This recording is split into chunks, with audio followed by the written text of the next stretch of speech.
There he is, Garrett Bush. What's up, man? Hey, how you doing, man? Great to be on with you.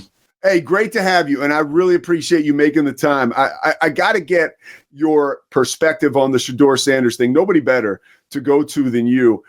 Can you put into context people like us from the outside who watched Friday night? That was a mesmerizing performance I felt like he put forth, and certainly spoke to, we got to see it. Anything else now is denial. But can you put into perspective that performance and what it does for his standing in that quarterback room? Yeah, listen, I looked at it a little bit, and I took a look at the situation. And the first thing about Shedeur Sanders is there's a perception of Shedeur Sanders, and then there's the reality of what he's actually is as a player and a human being and a person. Pre-draft stuff came out and it was more of like he was very, he may be arrogant, maybe not a person that was preparing. His interview process was well documented. A lot of people, a lot of the sources, said it was more flash than substance.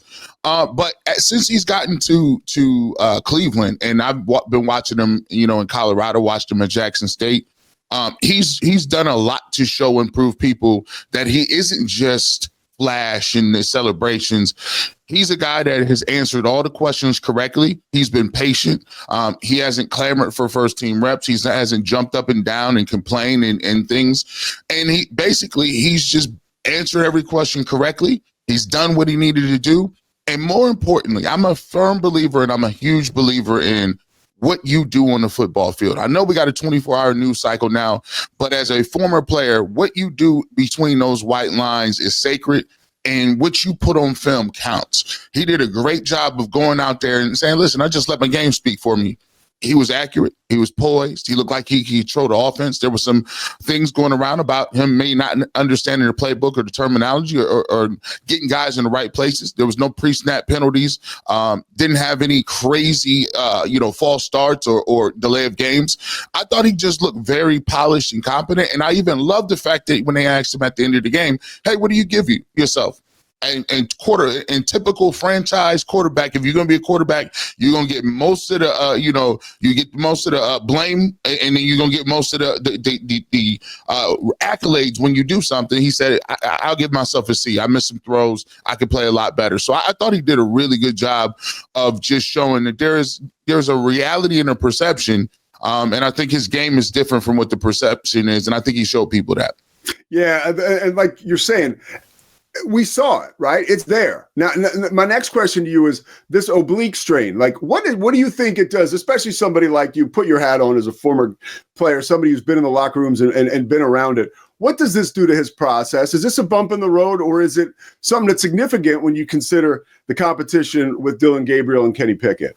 Look, I think this is just more of a bump in the road. He was at practice today. He was not practicing. He was fully padded. He was out there watching. So that tells me a little bit of something about the injury. If he was severely injured with the oblique, I don't think there would have been opportunity for him to come out there. Stefanski doesn't want him, would not want an injured player being in pad. So usually what that means from my perspective is the coach wants you, yes, you're a little banged up. Yes, you can't play right now, but I want you to still get these mental reps. I want you to still be on the side. I want you to be guys pointing stuff out to you. And so I think it's a great opportunity because of this. Even though, I'm a person who was kind of confused on the Dillon Gabriel pick. I'm like I said, I'm a person that believes in competition on the football field. And now Dillon Gabriel has an opportunity to show what he can do. Just like Shedeur came out last week. Guys were banged up and injured, and Kenny Pickett and Dillon Gabriel. Flacco didn't play. Shedeur took a good opportunity. He took advantage of the opportunity, and now it seems like Dillon Gabriel is going to have that. So, I want to see what he can do. I want to see if you can come out and move the ball against the first-team defense. He's gotten a lot of first-team reps so far, but for me, I'm anxious to see it. I think this is a bump in the road. I believe Joe Flacco will be the day one starter. I've kind of said that from get-go. I'm not the biggest Kenny Pickett fan, but at the end of the day, I look at it as a little bit of a setback, and I think he may get back out there next week and show what he can do. All right, a couple more for you before we let you out of here. We know you got a busy day. Is Kevin Stefanski Like, is there any resistance to naming Shedeur? Because I know the depth chart is crap, and you can elaborate on that too. Again, with your experience, you know more than me about stuff like that. But is Kevin Stefanski at all resistant to giving Shedeur those first team, second team reps? Because from afar, it does seem like there's a little hesitancy to give him accolades, to give him his props.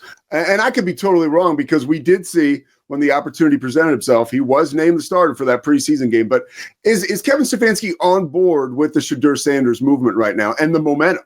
Well, listen, I think if you ask me in a perfectly honest world, when they drafted him, I don't think that they were willing. I don't think that was their first choice. I know this owner is coming out and saying, "Hey, that was all Andrew Berry, Kevin Stefanski." I don't think that was their plan, to be on the way honest with you. They wouldn't have traded on Travis Hunter to drop down and get a first round pick next year. You know, I'm not a big believer in placing my future on 17 or 18-year-old kids or young adults who I haven't even seen play their senior year or play a couple of games yet. That's not me. I need to figure out what you're going to do today. You drafted Dylan Gabriel in the third round. You drafted Shedeur Sanders. Let's see him play. I mean, I can't punt on this year and wait this out and go to next year and say, okay, now we got a guy in this one. I need to see it. So for me, I don't think at first they were excited about it. But let me tell you this. The thing about Kevin Stefanski and any other coach is they might be stubborn, but they ain't stupid. they are not dumb. They understand that if somebody is playing well, now the national media sees it. I told the local guys, I said, listen, got a little bit of time on your hands before the national guys come in. So when they come in and they crowd the stadium and they get to see him play, now they're going to be saying, whoa, you told us. You said this was a quarterback competition. You're the one who said all four girls going to get a shot. Why is this Shedeur getting a shot? I just saw what he did. He played well. He didn't look lost in the sauce. We need to see him. So Kevin Stefanski will slow play it as much as he can. But at the end of the day, the play on the field is going to dictate where coaches move. And at a certain point in time, there will be a pressure pot if Shedeur Sanders continues to put good tape together, where they're going to say, okay, we have Kenny Pickett.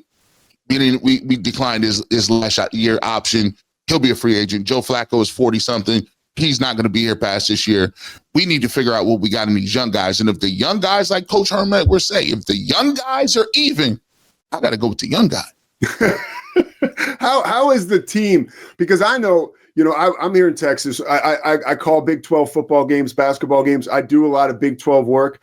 His teammates at Colorado, they would have followed him anywhere, right? Like, he is a leader. It's just in his DNA. How are his teammates in Cleveland responding to him? I'm talking about veterans and young guys.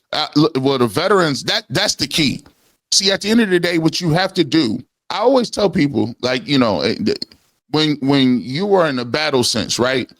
It takes skills to win a war, right? It takes skills and know-how on a battlefield to win a war. But to actually be a ruler, you need to learn the skill sets and win battles, but you also have to learn to govern. And franchise quarterbacks need to govern in terms of inspiring more out of their teammates and giving more and having guys play above what they are naturally. I look at this. Look at David Njoku and Myles Garrett, who ran out after Shedeur Sanders in his introduction. You look at, I think his name, Tony Brown, was the guy who was holding a veteran holding the boombox for Shedeur Sanders with the intro music. That was awesome. Says, why'd you do that? He said, man, I love everything about him. I like how he moves. I like how he inspires. I like his personality. And you put those two things together, you got a perfect storm. I always compare it to this. Joe Burrow he plays for an organization that people don't think too highly of, right? Of the ownership and some of the stuff that they got going on. But when you got Joe Burrow, it's different. People get paid. Like, they can't do certain things. They're like, no. Joe Burrow is the stopgap. So you need a person like that. And Shedeur, by all intents and purposes, is a guy, even in the media people who are tough and been happy up on him have to come around and say, you know what? It's hard to root against that guy. And that's a really big part of winning people over. All right, last question for you. This is amazing, by the way. I appreciate the time and the intel and your experience, filling us in here.